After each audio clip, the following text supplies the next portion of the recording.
Hi, Kyle with Driveline Baseball here to talk about deceleration training. It's kind of been all the rage on Twitter. Got a bunch of emails about it. How do you train deceleration? It's a great question. We use a wide variety of methods to attack that. In my last video, we talked a little bit about the weighted baseballs and concentric training force. So today we're going to talk about eccentric training force and deceleration. A lot of what we do is here's a 2-pound ball and a sock. You actually can just grip it like this and think about throwing it, snapping the sock or snapping the towel forward while holding onto a heavy ball and getting a good deceleration training force.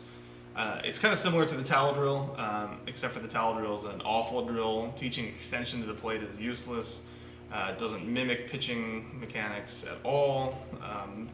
The only reason that we use the sock or a towel is to get that kinesthetic sense of snapping something and getting the arm path using that with a heavy baseball. People tend to short arm it or not do a full deceleration throw without kind of a sock attached to it. So that's just kind of that. That's how we use that. We also use these wrist weights, which were, again, popularized by Dr. Marshall 20, 30 years ago. You can actually just slip them on your hands like this. This one's kind of tight.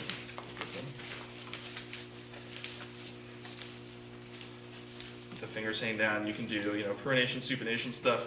You can actually do stuff where you turn the arm over and work the pronator teres. This way you're, throwing it at full speed with 10 pounds on your wrists and, getting a large deceleration force training on the posterior shoulder. The theory is that the bigger the breaks of the shoulder, the more you're able to accelerate the baseball effectively and, kind of save your shoulder from a lot of damage. To that end, we also have these sand-filled 3 and 5 pound Pilates balls. You do a lot of external rotation throws backwards, which will help increase, eccentric strength of the rotator cuff and the posterior shoulder without a corresponding concentric training force or training load for internal rotation and elbow extension. Like a lot of physical therapists, we have a rebounder, which is just a $10 trampoline you can get on Craigslist or Amazon. What you do is just throw the Pilates balls against the trampoline, and when they hit your arm on the rebound, don't let it externally rotate.